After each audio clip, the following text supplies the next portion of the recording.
Israel অধ্যুষিত Golan মালভূমিতে rocket হামলায় ১২ শিশু কিশোরের মৃত্যুতে ক্ষুব্ধ ইসরায়েল। তেল আবিব আর ওয়াশিংটন বলছে এই হামলার পেছনে দায়ী সশস্ত্র গোষ্ঠী হিজবুল্লাহ। দেশটির নিরাপত্তা ক্যাবিনেট জানিয়েছে এই হামলার কড়া জবাব দেবেন প্রধানমন্ত্রী বেনিয়ামিন নেতানিয়াহু। הגעתי בשעת בוקר מוקדמת למג'ד אל-שמס. ראיתי בעיניי את זירת האירוע, מקום שבו נרצחו ילדות וילדים תמימים במשחק כדורגל. דם של ילדים ישראלים איננו הפקר ולא יהיה הפקר לעולם. עברתי לפיקוד הצפון כדי לראות את תוכניות התגובה. এই হামলার পর থেকে বাড়ছে ইসরায়েল লেবানন উত্তেজনা। ইন্স্যুরেন্স ঝুঁকিতে লেবাননের মিডল ইস্ট এয়ারলাইন্স বৈরুতে অনেক ফ্লাইট বাতিল করেছে। লুফথানসা, টার্কিশ এয়ারলাইন্স সহ আন্তর্জাতিক অনেক এয়ারলাইন্স ফ্লাইট বাতিল করেছে।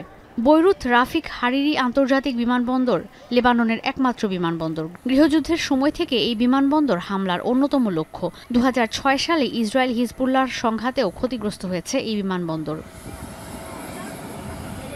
এদিকে ইসরায়েলের সেনাবাহিনী নতুন করে শরণার্থী শিবিরগুলো থেকে সাধারণ মানুষকে সরে যাওয়ার নির্দেশ দিয়েছে। জাতিসংঘের ফিলিস্তিনি শরণার্থী বিষয়ক সংস্থা জানিয়েছে উপত্যকার ৮৬% এলাকাই এখন এই নির্দেশনার আওতায়। এদিকে ইসরায়েল অধ্যুষিত গোলান মালভূমিতে রকেট হামলায় প্রাণহানির ঘটনায় কড়া জবাবের হুঁশিয়ারি দিয়েছে ইসরায়েলের নিরাপত্তা ক্যাবিনেট।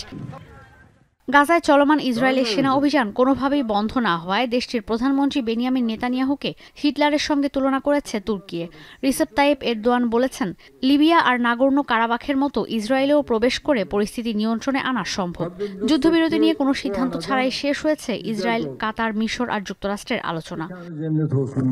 ঈশিতা ব্রহ্ম, এখন বিশ্ব।